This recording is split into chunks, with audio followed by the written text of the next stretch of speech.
नमस्कार स्टूडेंट्स। देखिए 11th class का लास्ट क्लास मैंने 7.3 के 5 क्वेश्चन तक करा दिए थे, 6 क्वेश्चन तक करा दिए थे। तो मैं 7 क्वेश्चन लेके आया हूँ आप लोगों के लिए। 7 क्वेश्चन का फर्स्ट पार्ट अगर आप देख रहे हैं, फर्स्ट पार्ट ये क्वेश्चन है। तो यहाँ पे क्वेश्चन में ये मुझे फाइंड करना है, find the value of R की वैल्यू फाइंड करनी है। तो एनपीआर का आपको फॉर्मूला यहाँ पे यूज करना है। एनपीआर का फॉर्मूला आप लोगों को याद होगा कि n माइनस में R factorial, n factorial upon में n minus R factorial. Factorial notation पहले ही बता दिया था मैंने। तो यहाँ पे क्या करेंगे, 5 PR is equal to 2 into में 6 PR माइनस 1 है। तो 5 फैक्टोरियल वैसे ही लिख लोगे यार। अब यहाँ पे क्या होगा, n माइनस आर मतलब ये इज इक्वल टू 2 इंटू में 6 फैक्टोरियल, 6 माइनस में आर माइनस 1 नहीं, अब ये प्लस 1 हो जाएगा। अब बताता हूँ क्यों। इस माइनस की वजह से ये वाला माइनस प्लस हो जाएगा, ठीक है। अब क्या करेंगे, ये जो 5 माइनस आर फैक्टोरियल है इसको क्या करना पड़ेगा, मुझे आगे बढ़ाना पड़ेगा या इसको बढ़ाना पड़ेगा। मैंने बताया था आपको लास्ट क्लास कि जो बड़ा होगा उसको आगे बढ़ाना, जैसे कि 5 माइनस आर या 5 फैक्टोरियल, इसको भी सॉल्व करेंगे। तो इन दोनों में से बड़ा कौन सा होगा, 5 फैक्टोरियल बड़ा होगा, ठीक है। 5 फैक्टोरियल अगर बड़ा है तो उसको आगे बढ़ा दो। कैसे बढ़ाओगे, 5 फैक्टोरियल है। अच्छा, अभी पहले यहीं पे बिल्कुल इसको बाद में बढ़ाएंगे, पहले मैं इसको सॉल्व करूँ, इधर वाले को। 2 इंटू में 6 फैक्टोरियल और अपॉन में ये कितना हो जाएगा, 7 माइनस आर फैक्टोरियल, ठीक है। अब ये हो गया, इतना जब आपका आ गया तो अब यहाँ पे देखो, यहाँ पे 5 आर नहीं है, आर होता तो मैं इसको बढ़ाता तो ये कटता। यहाँ पे 6 है, ये 7 है, तो ये दोनों तो इन दोनों से कोई रिलेशन ही नहीं है। पहले क्या करो, जैसे कि आर है तो आर है, तो इन दोनों को एक साथ ले लो और इसको इसके अपॉन में ले लो। तो क्या करेंगे आप, मैं इसी में बता दूँ। यहाँ पे क्या करेंगे, 7 माइनस में आर फैक्टोरियल अपॉन में 5 माइनस में आर फैक्टोरियल। आई होप आपको ये समझ आया होगा, ये इधर चला गया। इसे 2 इंटू 6 और ये 5 फैक्टोरियल, इसको मैंने चेंज कर दिया और ये 5 फैक्टोरियल, ये इसके अपॉन में ले आया और इसको मैंने 6 फैक्टोरियल को 6 इंटू 5 फैक्टोरियल चेंज कर दिया, ये आगे कट गया। अब इन दोनों में से कौन सा आप आगे बढ़ाओगे, 7 वाला। हाँ, यहाँ पे देखो 7 माइनस आर, 6 माइनस आर और 5 माइनस आर फैक्टोरियल अपॉन में 5 minus R factorial is equal to 6 2 12। इससे ये कैंसिल हो जाएगा, ठीक है। इससे ये कैंसिल हो जाएगा, ये दोनों मल्टीप्लाई कर लेना आप। मल्टीप्लाई जब करोगे तो क्या आ जाएगा आपका, 42 minus 7r minus 6r plus में r square is equal to 12 upon में। तो कुछ बचा ना, बचा नहीं ना यहाँ पे, देखो क्या बचा, कुछ नहीं बचा। अब क्या करेंगे, आर स्क्वायर पहले लिख लेंगे, इसमें इसको ये 13r हो जाएगा प्लस 42 इधर ले आओ equal to 0। R square minus 13r plus इस प्लस माइनस माइनस हो गया, 14 में से इसको माइनस कर दो, 30 आ गया। तो यहाँ पे 30 का मुझे ऐसा फैक्टर बनाना है जो प्लस माइनस करके क्या आ जाए, 13 आ जाए। तो फैक्टर कर लेना स्प्लिट द मिडिल टर्म से, ये हो जाएगा are square 15r plus 2r, ठीक है। ये हो गया हमारे पास। अब क्या करेंगे, अब यहाँ पे इसमें से r कॉमन ले लो, r माइनस 15। एक मिनट, कुछ गड़बड़ हो गई है, कुछ गड़बड़ तो लग रही है इसमें। 13 ठीक है, r ठीक है, ये ठीक है, ठीक है।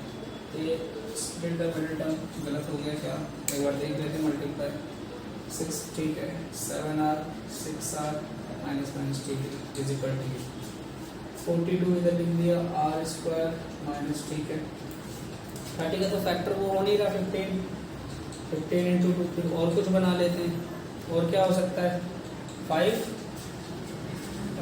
6 या 30 तो होता है, लेकिन 13 नहीं आएगा, 30 नहीं आएगा, 30 नहीं आएगा, 50 ठीक है, 30 तो 10 इंटू 3 है ना, 10 इंटू 3 हो सकता है। यहाँ पे फैक्टर बन गया 10r minus 3r plus 30 equal to 0। R जब कॉमन ले लेंगे और यहाँ पे r माइनस 10 इक्वल टू 0।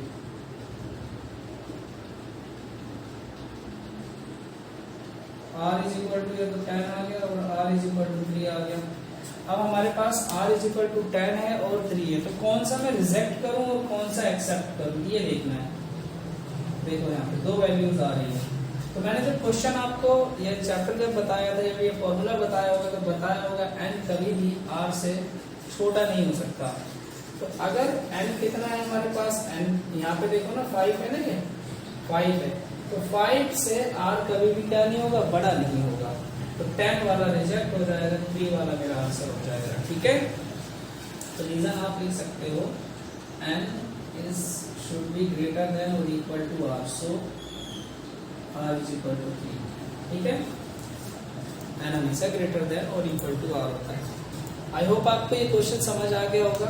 इस क्वेश्चन में आपको सेम ऐसे ही क्वेश्चन ये दे रखा है, बस यहाँ पे क्या है 2 हटा देना और सॉल्व कर देना। जब सॉल्व कर दोगे आपकी ऐसी सिचुएशन आ जाएगी क्वेश्चन की और सॉल्व कर दोगे आप। ठीक है,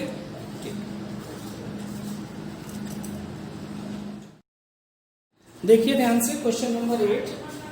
क्वेश्चन नंबर 8 में बोला है कि हाउ मेनी वर्ड्स विद और without meaning can be formed using the letter of the equation word equation using each letter exactly 1। तो सिंपल सा है, इसमें आप सबसे पहले देख लीजिए कोई क्वेश्चन ई है कि सब अलग अलग है। तो यहाँ पे टोटल ऑब्जेक्ट्स मतलब अल्फाबेट कितने हैं,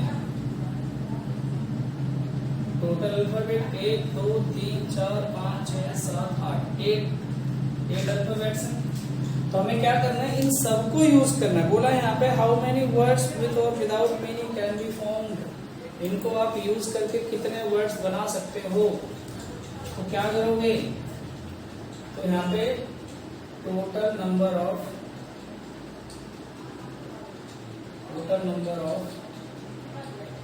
वेज या arrangement ways to make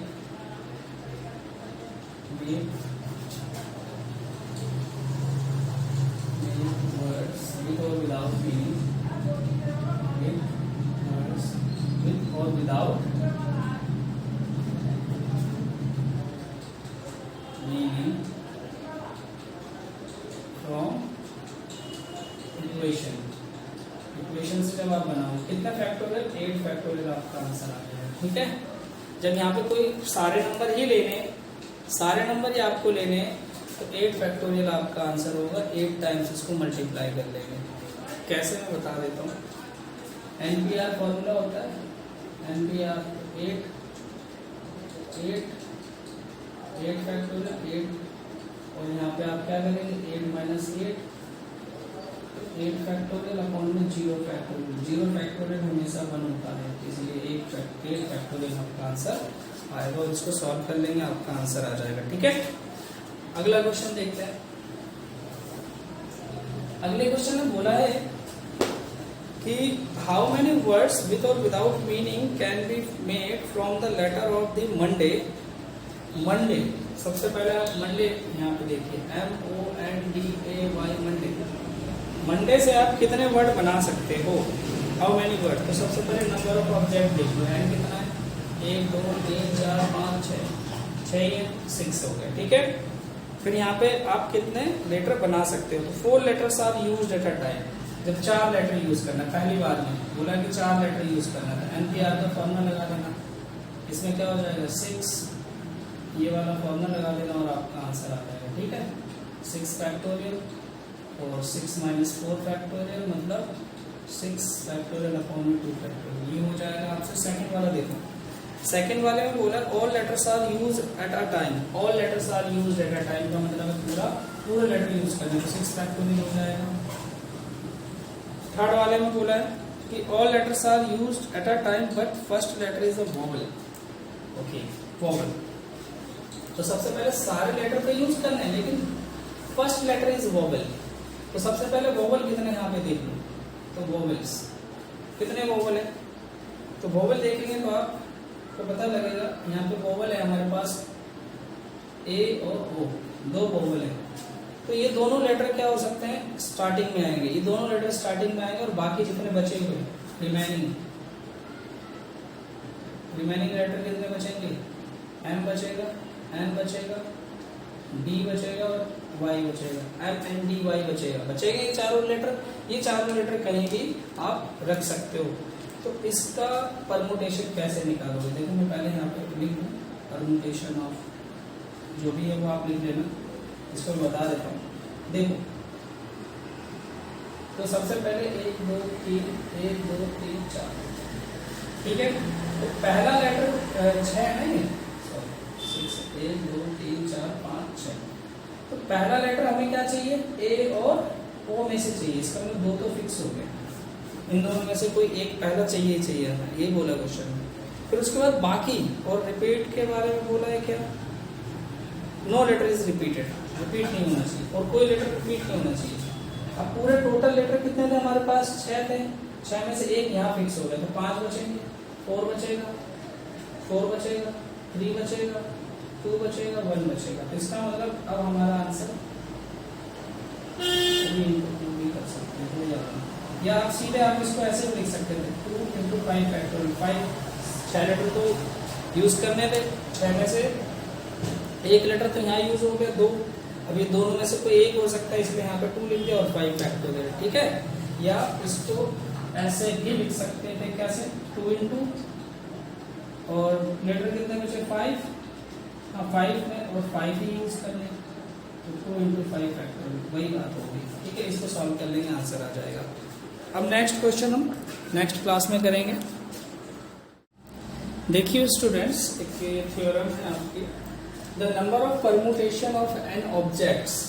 an object के साथ कुछ क्या होंगे, परमुटेशन होंगे, वहाँ पे कुछ नंबर्स होंगे, अल्फाबेट होंगे। P1 object are one kind, मतलब P1 कुछ एक काइंड का है, P2 दूसरे काइंड का, इसी तरीके से कई काइंड के वहाँ पे क्या हो सकते हैं, ऑब्जेक्ट में इंक्लूड हो सकते हैं कुछ ना कुछ परमुटेशन। तो यहाँ पे बोला है if any one of a different kind is then Pn factorial upon में P1 factorial, P2 factorial, Pk तक। मतलब वहाँ पे दो तीन तरह के नंबर अलग अलग डिफरेंट ग्रुप की तरह आ जाएंगे, जैसे कि कुछ अलग अलग नंबर आ जाए और एक जैसे हो, लेकिन जैसे कि कोई अगर मैं एग्जांपल लूँ आपका, अगर मैं यहाँ पे APPLE लेते हैं, तो यहाँ पे देखेंगे P जो है ये काइंड है, एक तरह का काइंड है, एक तरह का काइंड का मतलब एक वैरायटी है। तो P क्या है, P1 हो जाएगा। अब यहाँ पे अगर E भी अगर रिपीट हो रहा होता तो E2 सेकंड काइंड हो जाता है, ठीक है। तो इस तरह के क्वेश्चन को करने के लिए हमें इस फॉर्मूले का अप्लाई करना पड़ेगा, n फैक्टोरियल अपॉन में P1 P2 P3, मतलब उसमें जो भी रिपीट हो रहे होंगे नंबर उनको अपॉन में लिखना है। जैसे मैं आपको एक एग्जांपल के थ्रू बताऊं, इलाहाबाद ALLA है ना, ALLAHABAD, इलाहाबाद, यही है इलाहाबाद, ALLAHABAD। इलाहाबाद का मतलब आपको बताइए, इलाहाबाद या इलाहाबाद। तो यहाँ पे इसमें इस पे आपको क्वेश्चन में बोला है कि find the number of permutation of these letter words Allahabad. Allahabad के परमुटेशन फाइंड करना है। तो सबसे पहले यहाँ पे ऑब्जेक्ट्स कितने हैं, number of objects, number of objects, objects मतलब अल्फाबेट, अल्फाबेट कितना है यहाँ पे देख रहे होगे, 1 2 3 4 5 6 7 8 9, 9 अल्फाबेट है भाई आपके पास, ठीक है। अब यहाँ पे टाइप, डिफरेंट टाइप देखो, टाइप्स ऑफ अल्फाबेट। अगर मैं देखूं ए एक टाइप है, एल भी एक टाइप है, और बी है, डी है, सब अलग अलग टाइप के तो हैं, लेकिन मैं सिर्फ वो नंबर लूंगा जो ज्यादा है। मतलब जैसे कि ए है तो ए कितने ज्यादा बार, एक से ज्यादा बार जो नंबर होंगे उनको ले लेंगे। तो ए कितने बार है, देखो 1 2 3 4, तो 4 बार है। एल कितनी बार है, 1 2 बार है, ठीक है। तो इसका जब मुझे परमुटेशन निकालना पड़ेगा, तो परमुटेशन निकालने के लिए फॉर्मूला आपको ऊपर जो मैंने बताया वो लगाना पड़ेगा। तो परमुटेशन ऑफ